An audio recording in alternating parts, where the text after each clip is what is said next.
Hello दोस्तों, NCERT cafe में आपका स्वागत है। आज हम लोग new NCERT geography class 12 chapter number 1 जनसंख्या वितरण, घनत्व, वृद्धि और संगठन को पढ़ेंगे। ये परीक्षा की दृष्टि से बहुत ही महत्वपूर्ण टॉपिक है। आइए इंपॉर्टेंस पॉइंट्स को डिस्कस करते हैं।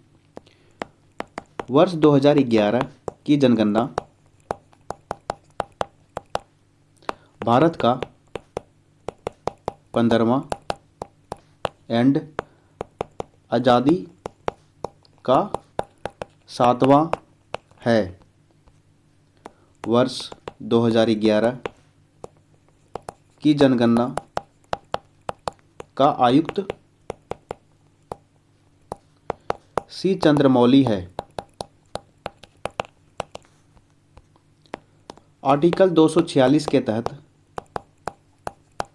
जनगणना संघ सूची का विषय है।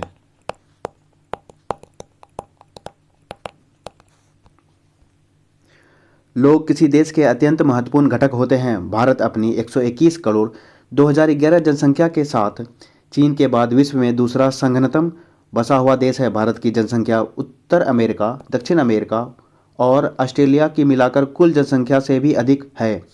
पराया यह तर्क दिया जाता है कि इतनी बड़ी जनसंख्या निश्चित तौर पर इसके सीमित संसाधनों पर दबाव डालती है और देश में अनेक सामाजिक आर्थिक समस्याओं के लिए उत्तरदायी है। इस अध्याय में हम भारत की जनसंख्या के वितरण, प्रतिरूप, घनत्व, वृद्धि और संगठन के बारे में विवेचना करेंगे। जनसंख्या आंकड़ों के स्रोत। हमारे देश में जनसंख्या के आंकड़ों को प्रति 10 वर्ष बाद होने वाली जनसंख्या द्वारा एकत्रित किया जाता है। भारत की पहली जनगणना 1872 में लॉर्ड मेयो के काल में हुई थी, किंतु पहली संपूर्ण जनगणना 1881 लॉर्ड रिपन के काल में संपन्न हुई थी। जनसंख्या का वितरण। चित्र 1.1 का परीक्षण कीजिए और इस पर दर्शाए गए जनसंख्या के स्थानिक वितरण के प्रतिरूपों के वर्णन करने का प्रयास कीजिए। यह स्पष्ट है कि भारत में जनसंख्या के वितरण का प्रतिरूप अत्यधिक असम है। देश में राज्यों और केंद्र शासित प्रदेशों का जनसंख्या में प्रतिशत अंश दर्शाता है कि उत्तर प्रदेश की जनसंख्या सर्वाधिक है। इसके बाद महाराष्ट्र, बिहार और पश्चिम बंगाल का स्थान है। सबसे पहला यूपी, उसके बाद महाराष्ट्र, उसके बाद बिहार, उसके बाद वेस्ट बंगाल। ये पूछा जाता है। आइए मैप को देखते हैं। एक बिंदु दिया हुआ है, इसका 2 लाख व्यक्ति है। तो सबसे घनत्व आपका ये इस साइड हो गया, केरल के साइड। और कहाँ है? ये आपका इस पार्ट हो गया, ये वाला पार्ट सबसे ज़्यादा घनत्व है।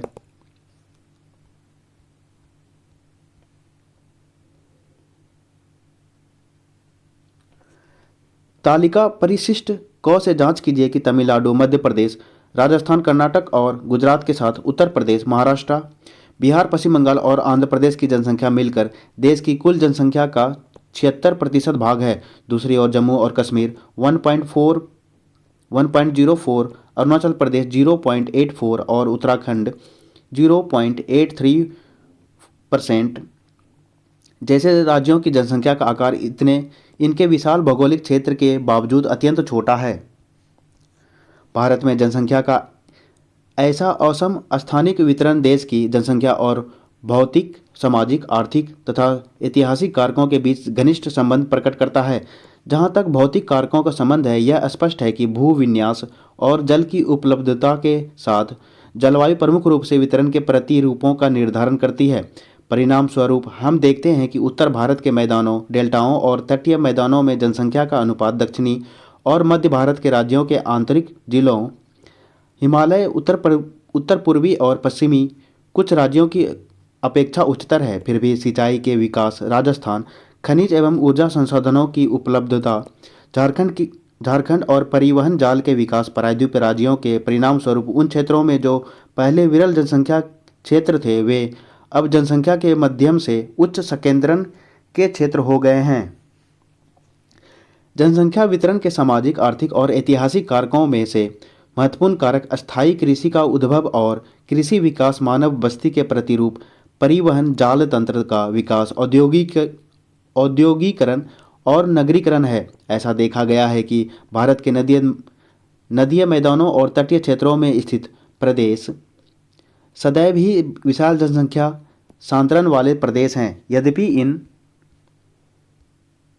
प्रदेशों में जमीन और जल जैसे प्राकृतिक संसाधनों में उपयोग के कारण निम्नीकरण हुआ है, फिर भी मानव बस्ती के आरंभिक इतिहास और परिवहन जाल तंत्र के विकास के कारण जनसंख्या का सांद्रण उच्च बना हुआ है। दूसरी ओर दिल्ली, मुंबई, कोलकाता, बेंगलुरु, पुणे, अहमदाबाद, चेन्नई और जयपुर के नगरीय क्षेत्र औद्योगिक विकास और नगरीकरण के कारण बड़ी संख्या में ग्रामीण नगरीय प्रवासियों को आकर्षित कर रहे हैं। इसलिए इन क्षेत्रों में जनसंख्या का उच्च सांद्रण पाया जाता है। जनसंख्या का घनत्व, जनसंख्या के घनत्व को प्रति इकाई क्षेत्र में व्यक्तियों की संख्या द्वारा अभिव्यक्त किया जाता है। जनसंख्या घनत्व पूछा जाता है, क्या हो जाएगा? कुल जनसंख्या डिवाइडेड बाय क्षेत्रफल किलोमीटर स्क्वायर इंटू 100।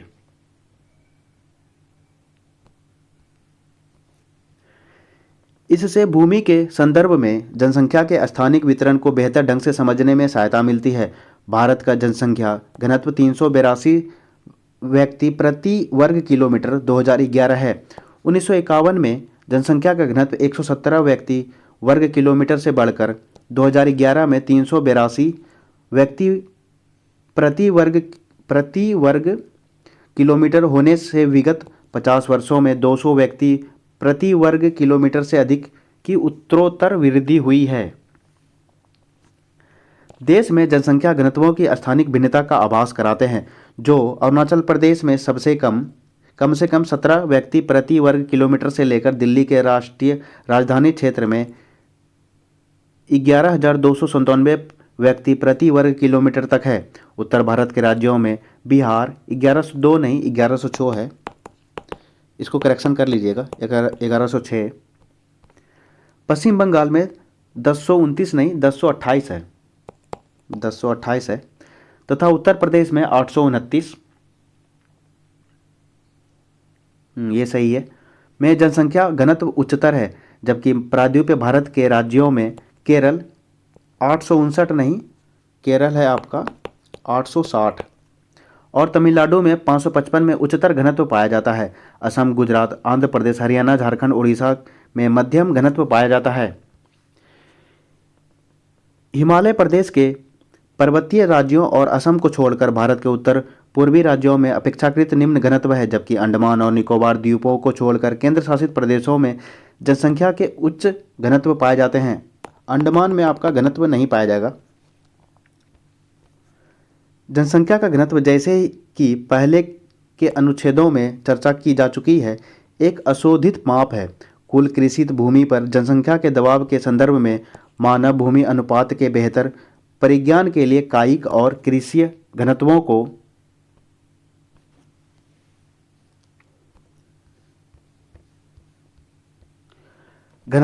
ज्ञात करना चाहिए, जो भारत जैसे विशाल कृषि जनसंख्या वाले देश के लिए सार्थक है। ये आपको दिखाया गया है। कायिक घनत्व इक्वल टू क्या हो जाएगा? कुल जनसंख्या डिवाइडेड बाय निवल कृषित क्षेत्र। कृषि घनत्व इक्वल टू कुल कृषि जनसंख्या बाय निवल कृषित क्षेत्र। कृषि जनसंख्या में कृषक, कृषि मजदूर और उनके परिवार के सदस्य सम्मिलित होते हैं। ये कुछ दिखाया गया है, जनसंख्या के घनत्व को दिखाया गया है। 1201 से अधिक ये वाला पार्ट हो जाएगा, 1201 से अधिक ये वाला पार्ट इधर भी हो जाएगा। 801 से 1200, 801 से 1200 ये हो जाएगा, ये वाला पार्ट हो जाएगा, ये भी हो जाएगा। 401 से 800,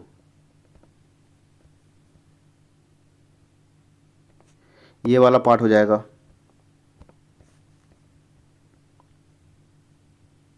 और 100 से कम कौन सा हो जाएगा? ये वाला पार्ट 100 से कम, मतलब अरुणाचल प्रदेश, 100 से कम, यहाँ सबसे कम है 17 ही है।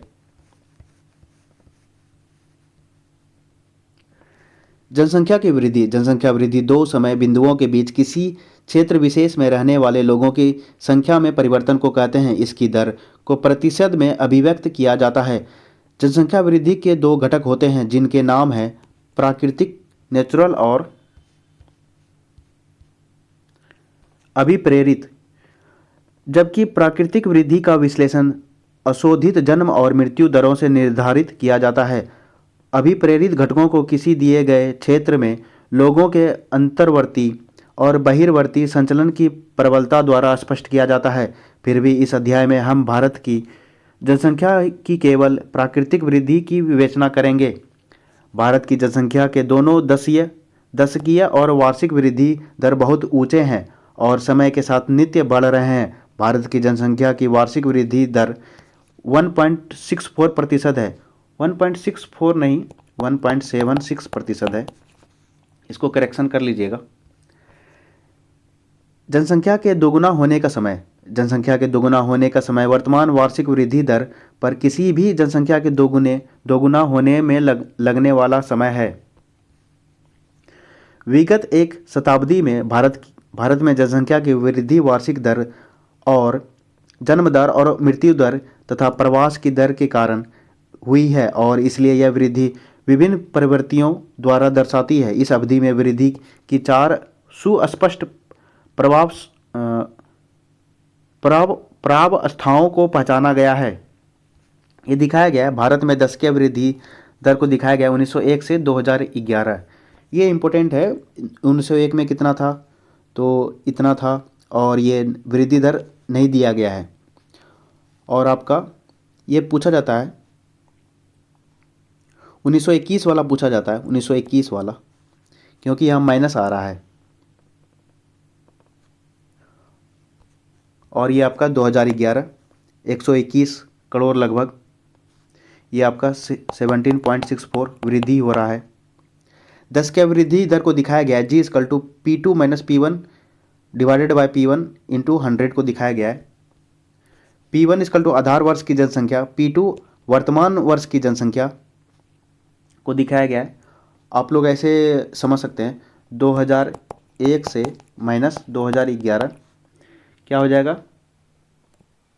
कितना बढ़ा 2011 डिवाइडेड बाय 2001 इंटू 100। ये पूछा जाता है, ये आपका 1921 वाला महान विभाजक वर्ष 1921, क्योंकि यहाँ पर वृद्धि क्या हो रहा है, माइनस में आ रहा है। ये आपको दिखाया गया जनसंख्या वृद्धि 25 से अधिक यहाँ हो जाएगा ये वाला पार्ट, और 20 से 25 प्रतिशत में दिखाया जा रहा है। ये आपका 20 से 25 हो गया, और 15 से 20 ये वाला पार्ट हो गया। 10 से 15 ये वाला पार्ट हो गया, और 10 से कम आपका इधर हो गया केरल साइड में, मालाबार साइड में, और एक उत्तर पूर्व में हो गया। ठीक है। प्रावस्था को 1901 से 1921 के अवधि को भारत की जनसंख्या की वृद्धि की रुद्ध अथवा स्थिर प्रावस्था कहा जाता है, क्योंकि इस अवधि में वृद्धि दर अत्यंत निम्न थी। यहाँ तक कि 1911 से 1921 के दौरान ऋणात्मक वृद्धि दर दर्ज की गई। जन्म दर और मृत्यु दर दोनों ऊंचे थे, जिससे वृद्धि दर निम्न बनी रही। निम्न स्वास्थ्य एवं चिकित्सा सेवाएं, अधिकतर लोगों की निरक्षरता, भोजन और अन्य आधारभूत आवश्यकताओं का अपर्याप्त वितरण इस अवधि में मोटे तौर पर उच्च जन्म और मृत्यु दरों के लिए उत्तरदायी थे। प्रावस्था को 1921 से 1951 के दशकों को जनसंख्या की स्थिर वृद्धि की अवधि के रूप में जाना जाता है। देश भर में स्वास्थ्य और स्वच्छता में व्यापक सुधारों ने मृत्यु दर को नीचे ला दिया। साथ ही साथ बेहतर परिवहन और संचार तंत्र से वितरण प्रणाली में सुधार हुआ। परिणाम स्वरूप फलस्वरूप अशोधित जन्म दर ऊंची बनी रही, जिससे पिछली परावस्था की तुलना में वृद्धि दर उच्चतर हुई। 1920 के दशक की महान आर्थिक मंदी और द्वितीय विश्व युद्ध की पृष्ठभूमि में यह वृद्धि दर प्रभावशाली थी। परावस्था गो 1951 से 81 के दशकों में भारत में जनसंख्या विस्फोट की अवधि के रूप में जाना जाता है। यह देश में मृत्यु दर की तीव्र ह्रास और जनसंख्या की उच्च प्रजनन दर के कारण हुआ। औसत वार्षिक वृद्धि दर 2.2% तक ऊंची रही। स्वतंत्रता प्राप्ति के बाद यही वह अवधि थी जिसमें एक केंद्रीकृत नियोजन प्रक्रिया के माध्यम से विकासात्मक कार्यों को आरंभ किया गया। अर्थव्यवस्था सुधरने लगी, जिसमें अधिकांश लोगों के जीवन की दशाओं में सुधार सुनिश्चित हुआ। परिणाम स्वरूप जनसंख्या की प्राकृतिक वृद्धि उच्च और वृद्धि दर उच्चतर हुई।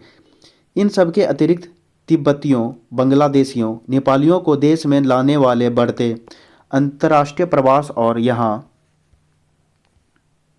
तक कि पाकिस्तान से आने वाले लोगों ने भी उच्च वृद्धि दर में योगदान दिया। प्रावस्था घोह 1981 के पश्चात वर्तमान तक देश की जनसंख्या की वृद्धि दर यद्यपि ऊंची बनी रही, परंतु धीरे धीरे मंद गति से घटने लगी। ऐसी जनसंख्या वृद्धि के लिए अशोधित जन्म दर की अधोमुखी प्रवृत्ति को उत्तरदायी माना जाता है। बदले में यह देश में विवाह के समय औसत आयु में वृद्धि, जीवन की गुणवत्ता, विशेष रूप से स्त्री शिक्षा में सुधार से प्रभावित हुई। देश में जनसंख्या की वृद्धि दर अभी भी ऊंची है और विश्व विकास रिपोर्ट द्वारा यह प्रक्षेपित किया गया है कि 2025 ईस्वी तक भारत की जनसंख्या 135 करोड़ स्पर्श करेगी। लेटेस्ट में विश्व में सबसे ज़्यादा जनसंख्या वाला देश भारत ही हो गया है। अब तक किया गया विश्लेषण औसत वृद्धि दर को दर्शाता है, किंतु देश में एक क्षेत्र से दूसरे क्षेत्र में वृद्धि में विस्तृत भिन्नताएं पाई जाती है, जिसकी विवेचना नीचे दी गई है।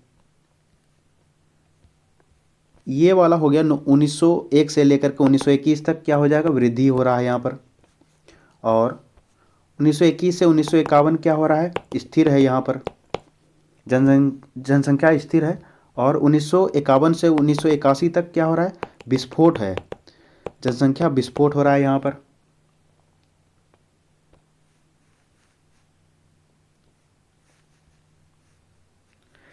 देश के उत्तर और उत्तर मध्य भागों में पश्चिम से पूर्व स्थित राज्यों की एक सतत पेटी में दक्षिणी राज्यों की अपेक्षा उच्च वृद्धि दर पाई जाती है। इस पेटी के राज्यों जैसे गुजरात, महाराष्ट्र, राजस्थान, पंजाब, हरियाणा, उत्तर प्रदेश, उत्तराखंड, मध्य प्रदेश, सिक्किम, असम, पश्चिम बंगाल, बिहार, छत्तीसगढ़ और झारखंड में औसत वृद्धि दर 20 से 25% रही।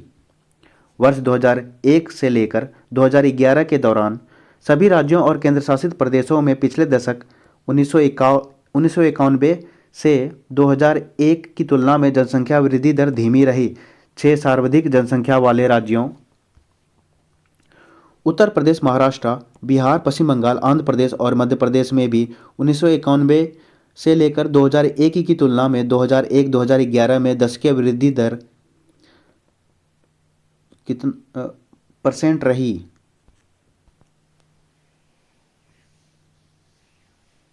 अधिक 6.7 गिरावट थी। तमिलनाडु 3.9 तथा पुडुचेरी 7.1 पिछले दशक की तुलना में 2001 से लेकर 2011 में कुछ वृद्धि दर्ज की गई।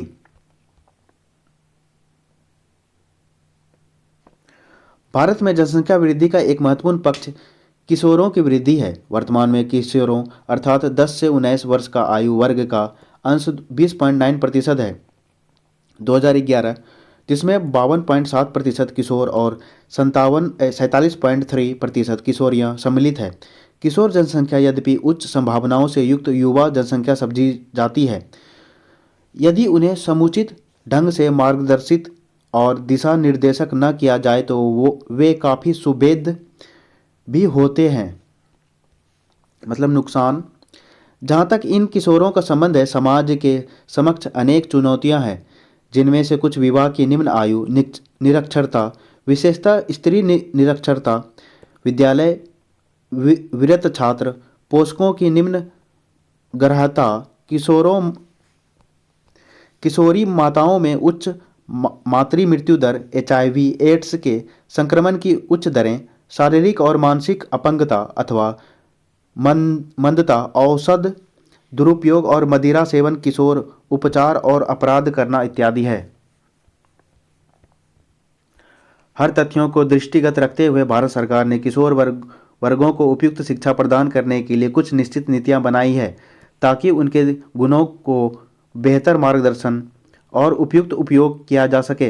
राष्ट्रीय युवा नीति एक ऐसा उदाहरण है जिसे हमारी विशाल युवा और किशोर जनसंख्या के समग्र विशाल विकास की देखरेख हेतु अभिकल्पित किया गया है। राष्ट्रीय युवा नीति 2014 फरवरी 2014 में आरंभ की गई थी। ये इम्पोर्टेंट है। राष्ट्रीय युवा नीति कब हुआ था? फरवरी 2014।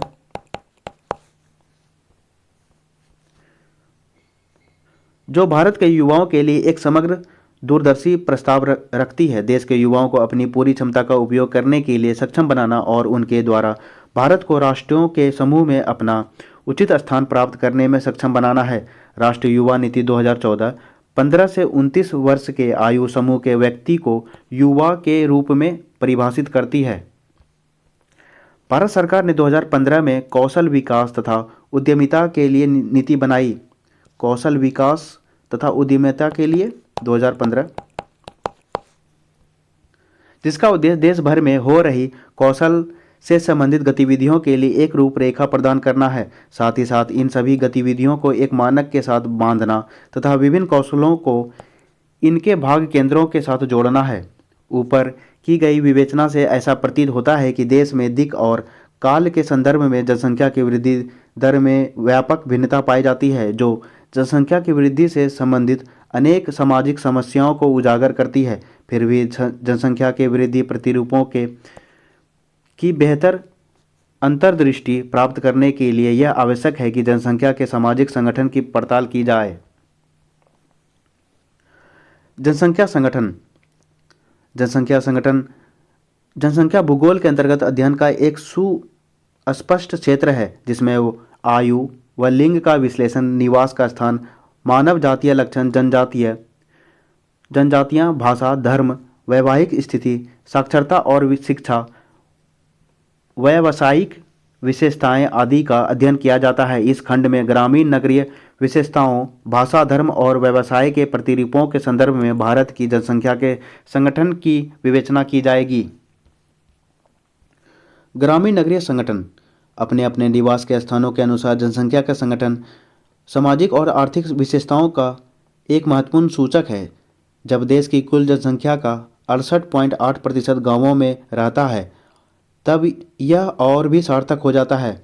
गांव में कितनी जनसंख्या है? 68.8%। क्या आप जानते हैं कि सन 2011 की जनगणना के अनुसार भारत में 6,40,867 गांव है, जिनमें से 5,97,608 93.9% गाँवों में बसे हुए हैं। फिर भी पूरे देश में ग्रामीण जनसंख्या के वितरण समान नहीं है। आपने ध्यान दिया होगा कि बिहार और सिक्किम जैसे राज्यों की ग्रामीण जनसंख्या का प्रतिशत बहुत अधिक है। गोवा और महाराष्ट्र राज्यों की कुल जनसंख्या का आधे से कुछ अधिक भाग गाँवों में बसता है। दूसरी ओर दादर और नागर हवेली 53.38% को छोड़कर केंद्र शासित प्रदेशों का लघु अनुपात ही ग्रामीण जनसंख्या का है। गांवों का आकार भी काफ़ी हद तक भिन्न है। उत्तर पूर्वी भारत के पहाड़ी राज्यों, पश्चिमी राजस्थान और कच्छ के रण में यह 200 व्यक्तियों से कम और केरल व महाराष्ट्र के कुछ भागों में यह 17,000 व्यक्ति तक पाया जाता है। भारत की ग्रामीण जनसंख्या के वितरण के प्रतिरूप का संपूर्ण परीक्षण उजागर करता है कि अंतर्राज्य और अंतर्राज्य दोनों स्तरों पर नगरीकरण या सापेक्षिक परिमाण और ग्रामीण नगरीय प्रवास का विस्तार ग्रामीण जनसंख्या के सांद्रण को नियंत्रित करते हैं। आपने देखा होगा कि ग्रामीण जनसंख्या के विपरीत भारत में नगरीय जनसंख्या का अनुपात 31.16% काफ़ी निम्न है, किंतु पिछले दशकों में यह वृद्धि बहुत तीव्र दर को दर्शा रहा है। नगरीय जनसंख्या की वृद्धि दर समृद्ध आर्थिक विकास, स्वास्थ्य और स्वास्थ्य संबंधी दशाओं में सुधार के कारण तेजी से बढ़ी है। कुल जनसंख्या की भांति नगरीय जनसंख्या के वितरण में भी देश भर में भिन्नताएं पाई जाती है। फिर भी ऐसा देखा गया है कि लगभग सभी राज्यों और केंद्र शासित प्रदेशों में नगरीय जनसंख्या काफ़ी बढ़ी है। यह सामाजिक आर्थिक दशाओं के संदर्भ में नगरीय क्षेत्रों के विकास और ग्रामीण नगरीय प्रवास की बढ़ी हुई दर दोनों को इंगित करता है। उत्तर भारत के मैदानों में मुख्य सड़कों के मिलन बिंदुओं और रेल मार्गों से सटे हुए नगरीय क्षेत्रों कोलकाता, मुंबई, बेंगलुरु, मैसूरू, मदुरै, कोयम्बटूर, अहमदाबाद, सूरत, दिल्ली, कानपुर और लुधियाना जालंधर में ग्रामीण नगरीय प्रवास सुस्पष्ट है। कृषि की दृष्टि से प्रगति रुद्र मध्य और निम्न गंगा के मैदानों, तेलंगाना और सिंचित पश्चिमी राजस्थान, उत्तर पूर्व के दूर दराज के पहाड़ी और जनजातीय क्षेत्रों, प्रायद्वीपीय भारत के बाढ़ संभावित क्षेत्रों और मध्य प्रदेश के पूर्वी भाग में नगरीकरण का स्तर निम्न रहा है। भाषाई संगठन। भारत एक भाषाई विविधता की भूमि है। गिरियसन के अनुसार भारत का भाषाई सर्वेक्षण 1903 से 1928 देश में 179 भाषाएं हैं और 544 के लगभग बोलियां थी। आधुनिक भारत के संदर्भ में 22 भाषाएं अनुसूचित है। ये आपका 8वीं अनुसूची में है। 22 भाषाएं का उल्लेख है और अनेक भाषाएं गैर अनुसूचित है। अनुसूचित भाषाओं में हिंदी बोलने वाले का प्रतिशत सर्वाधिक है। लघुतम भाषा वर्ग संस्कृत, बोडो और मणिपुरी बोलने वाले के हैं। 2011 यह देखा गया है कि देश में भाषाई प्रदेशों की सीमाएं सुनिश्चित और स्पष्ट नहीं है, बल्कि उनका अपने अपने सीमांत प्रदेशों में क्रमिक विलय और अध्यारोपण हो जाता है। 10 रुपए के नोट पर कितनी भाषाएं छपी है? 17 है आई थिंक, आप लोग देख लीजिएगा। 17 है मेरे ख्याल से। भाषाई वर्गीकरण। प्रमुख भारतीय भाषाओं के बोलने वाले 4 भाषा परिवारों से जुड़े हुए हैं, जिनके उप परिवार, शाखाएं अथवा वर्ग हैं। इसे तालिका 1.2 से बेहतर ढंग से समझा जा सकता है।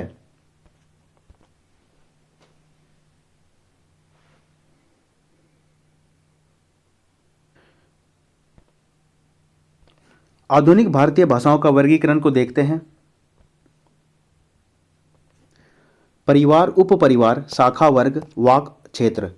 ऑस्ट्रिक 1.38, ऑस्ट्रो एशियाई, मान, खमेर और मुंडा, मेघालय, निकोबार द्वीप समूह, पश्चिम बंगाल, बिहार, उड़ीसा, असम, मध्य प्रदेश, महाराष्ट्र। ऑस्ट्रोनेशियन भारत के बाहर। दळवीर लगभग साउथ साइड में। दक्षिण दळवीर तमिलनाडु, केरल, कर्नाटका। मध्य दळवीर आंध्र प्रदेश, मध्य प्रदेश, उड़ीसा, महाराष्ट्र। उत्तर दळवीर बिहार, उड़ीसा, पश्चिम बंगाल, मध्य प्रदेश। चीनी तिब्बती किरात 0.85, तिब्बती म्यांमारी। तिब्बती हिमालयी में कौन कौन हो जाएगा? जम्मू कश्मीर, हिमाचल प्रदेश, सिक्किम। उत्तरी असम में अरुणाचल प्रदेश।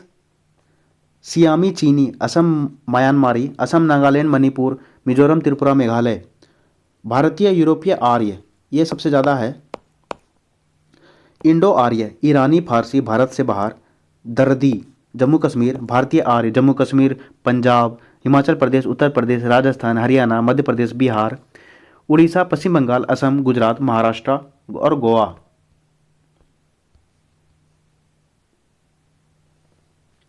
धार्मिक संगठन।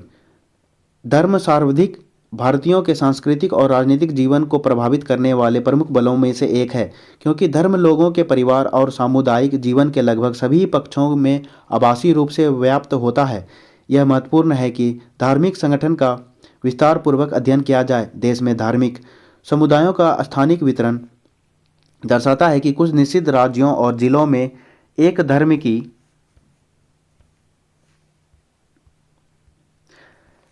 संख्यात्मक प्रबलता विशाल है, जबकि उसी का दूसरे राज्यों में प्रतिनिधित्व नगण्य है। यह आपको दिखाया गया है। धार्मिक समुदाय जनसंख्या मिलियन में और कुल प्रतिशत 2011 का है। ये हिंदू सबसे ज़्यादा है 966.3, कुल प्रतिशत 79.8। मुस्लिम 172.2 मिलियन में, इसका प्रतिशत हो जाएगा 14.2। ईसाई 27.8 मिलियन, 2.3%। सिख 20.8 मिलियन, 1.7%, बौद्ध 8.4 मिलियन 0.7%, जैन 4.5 मिलियन 0.4%, अन्य धर्म 7.9 0.7, धर्म ज्ञात नहीं है 2.9 0.2, सबसे कम हो जाएगा जैन का 0.4%। भारत बांग्लादेश सीमा व भारत पाक सीमा से संलग्न जिलों जम्मू कश्मीर, उत्तर पूर्व के पर्वतीय राज्यों और दक्कन का पठार व गंगा के मैदान के प्रकीर्णन क्षेत्रों को छोड़कर हिंदू अनेक राज्यों में एक प्रमुख समूह के रूप में वितरित है, 70 से 90% तक और उससे अधिक। धर्म और भूदृश्य। भूदृश्य पर धर्मों की औपचारिक अभिव्यक्ति पवित्र संरचनाओं, कब्रिस्तान के उपयोग और पौधों और प्राणियों के समुच्चय धार्मिक उद्देश्यों के लिए वृक्षों के निकुंजों के माध्यम से प्रकट होती है। पवित्र संरचनाएं पूरे देश में व्यापक रूप से वितरित है। ये स्पष्ट ग्रामीण समाधियों से लेकर विशाल हिंदू मंदिरों, स्मरणार्थ मस्जिदों तथा अथवा महानगरों में शोभायमान ढंग से अभिकल्पित बड़े गिरजाघरों तक हो सकती है। क्षेत्र के संपूर्ण भूदृश्य को एक विशेष आयाम प्रदान करते हुए इन मंदिरों, मस्जिदों, गुरुद्वारों, मठों और गिरजाघरों के आकार, प्रकार, स्थान, प्रयोग और संख्या में भिन्नता पाई जाती है। विशालतम धार्मिक अल्पसंख्यक मुस्लिम जम्मू और कश्मीर, पश्चिम बंगाल और केरल के कुछ जिलों, उत्तर प्रदेश के अनेक जिलों, दिल्ली में व उसके आसपास और लक्षद्वीप में सांद्रित है। ईसाई जनसंख्या अधिकांश देश के ग्रामीण क्षेत्रों में वितरित है। मुख्य सांद्रण पश्चिमी घाट के साथ गोवा और केरल और मेघालय, मिजोरम और नागालैंड के पहाड़ी राज्यों, छोटा नागपुर क्षेत्र और मणिपुर की पहाड़ियों में भी देखा जाता है। अधिकांश सिख देश के अपेक्षाकृत छोटे क्षेत्र विशेष रूप से पंजाब, हरियाणा और दिल्ली में संकेंद्रित है। भारत के सबसे छोटे धार्मिक समूह जैन और बौद्ध देश के गिने चुने क्षेत्रों में संकेंद्रित है। जैनियों का प्रमुख संकेंद्रण राजस्थान के नगरीय क्षेत्रों, गुजरात और महाराष्ट्र में है, जबकि बौद्ध अधिकांशतः महाराष्ट्र में संकेंद्रित है। बौद्ध बाहुल्य अन्य क्षेत्र सिक्किम, अरुणाचल प्रदेश, जम्मू कश्मीर में लद्दाख, त्रिपुरा और हिमाचल प्रदेश में लाहौल और स्पीति है। भारत के अन्य धर्मों में जरतुस्त जनजातीय एवं अन्य देशज निष्ठाएं और विश्वास सम्मिलित है। ये समूह छोटे समूहों में संकेंद्रित है और देश भर में बिखरे हुए हैं। श्रमजीवी जनसंख्या का संगठन। आर्थिक स्तर की दृष्टि से भारत की जनसंख्या को 3 वर्गों में बांटा जाता है, जिनमें नाम है मुख्य श्रमिक मतलब मेन लेबर, सीमांत श्रमिक और अश्रमिक। मानक जनगणना परिभाषा। मुख्य श्रमिक वह व्यक्ति है जो एक वर्ष में कम से कम 183 दिन या 6 महीने काम करता है। सीमांत श्रमिक वह व्यक्ति है जो एक वर्ष में 183 दिनों या 6 महीनों से कम दिन का काम करता है। ऐसा देखा गया है कि भारत में श्रमिकों दोनों मुख्य और सीमांत का अनुपात 2011 में 39.8% है, जबकि 60% की विशाल संख्या अश्रमिकों की है। यह एक आर्थिक स्तर को इंगित करता है कि जिसमें एक बड़ा अनुपात आश्रित जनसंख्या का है, जो आगे बेरोजगार और अल्प रोजगार प्राप्त लोगों की बड़ी संख्या के होने की संभावना की ओर इशारा करता है। राज्यों और केंद्रशासित प्रदेशों। श्रमजीवी जनसंख्या का अनुपात गोवा में लगभग 39.6%, दमन एवं द्वीप में लगभग 49.9% सामान्य भिन्नता दर्शाता है। श्रमिकों के अपेक्षाकृत अधिक प्रतिशत वाले राज्य हिमाचल प्रदेश, सिक्किम, छत्तीसगढ़, आंध्र प्रदेश, कर्नाटक, अरुणाचल प्रदेश, नागालैंड, मणिपुर और मेघालय है। केंद्र शासित प्रदेशों में दादर और नगर हवेली तथा दमन और दीव की प्रतिभागिता दर ऊंची है। भारत जैसे देश के संदर्भ में ऐसा समझा जाता है कि आर्थिक विकास के निम्न स्तरों वाले क्षेत्रों में श्रम की सहभागिता दर ऊंची है, क्योंकि निर्वाह अथवा लगभग निर्वाह की आर्थिक क्रियाओं के निष्पादन के लिए अनेक कामगारों की जरूरत पड़ती है। भारत की जनसंख्या का व्यावसायिक संगठन, जिसका वास्तव में अर्थ किसी व्यक्ति के खेती, विनिर्माण, व्यापार, सेवाओं अथवा किसी भी प्रकार की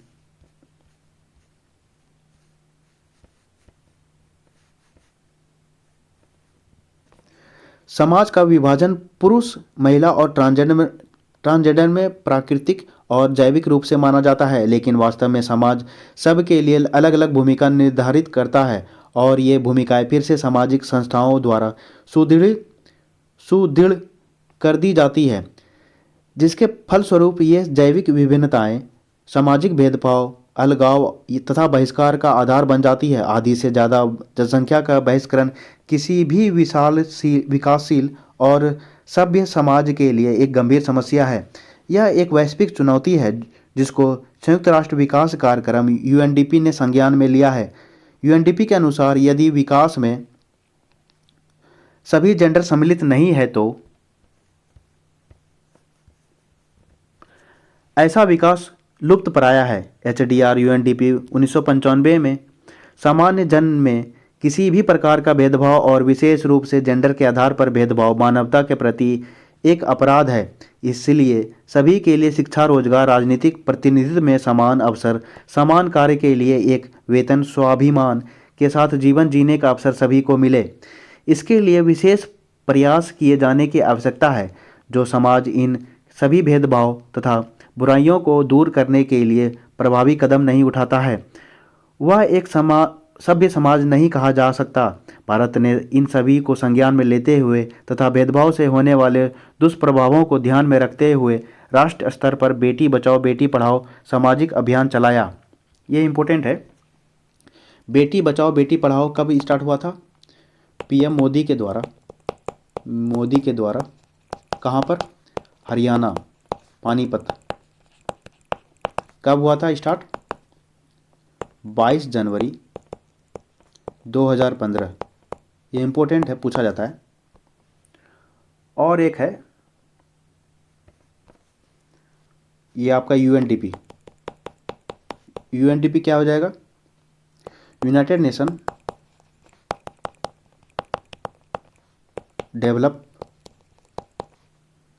डेवलपमेंट प्रोग्राम। ये कब हुआ था स्टार्ट? यूएनडीपी 1965। इसका मुख्यालय कहाँ है? पूछा जाता है, न्यूयॉर्क। इसका आदर्श वाक्य यूएनडीपी का क्या है? ऊपर की ओर बढ़ना। ये कुछ छूट गया था, ये एक बार देख लेते हैं इसको।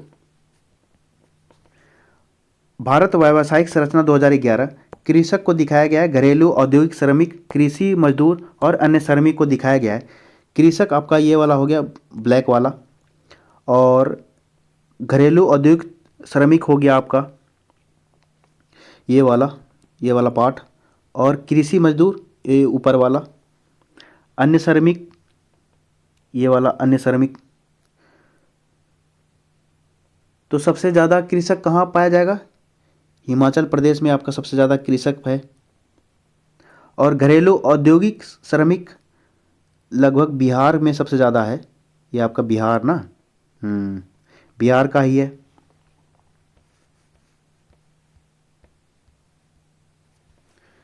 व्यावसायिक क्रियाओं में लगे होने से है।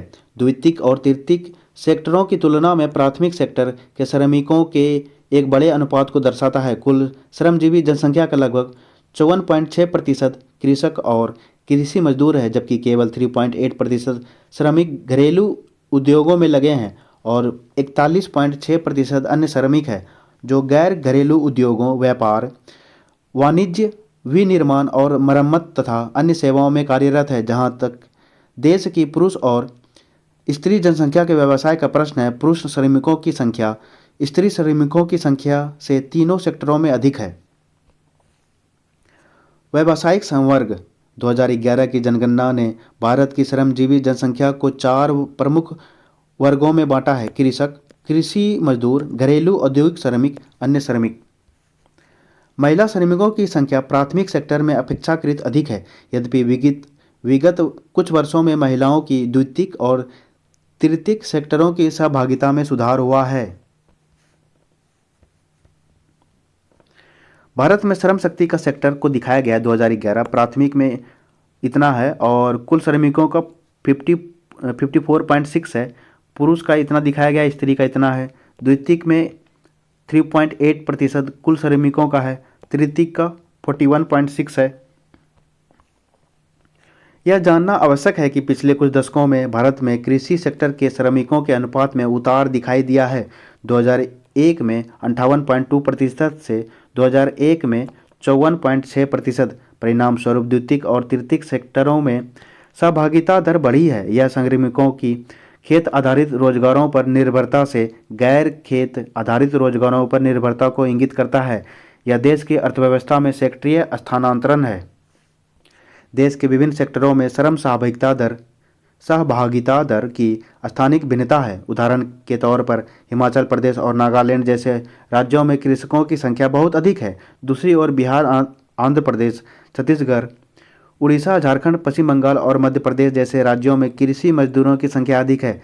दिल्ली, चंडीगढ़ और पुडुचेरी जैसे अत्यधिक नगरीकृत क्षेत्रों में श्रमिकों का बहुत बड़ा अनुपात अन्य सेवाओं में लगा हुआ है। यह न केवल सीमित कृषि भूमि की उपलब्धता को बल्कि बृहत स्तर पर होने वाले नगरीकरण और औद्योगिकरण द्वारा गैर कृषि सेक्टरों और अधिक श्रमिकों की आवश्यकता को भी इंगित करता है।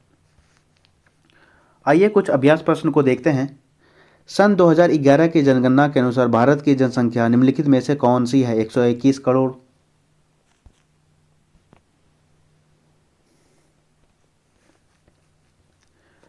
निम्नलिखित राज्यों में से एक जनसंख्या घनत्व सर्वाधिक है, किसका है?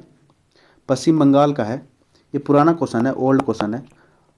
अगर अभी सबसे किसका है तो बिहार का है, 1106। सन 2011 की जनगणना के अनुसार निम्नलिखित में से किस राज्य में नगरीय जनसंख्या का अनुपात सर्वाधिक है? किसका है? महाराष्ट्र का।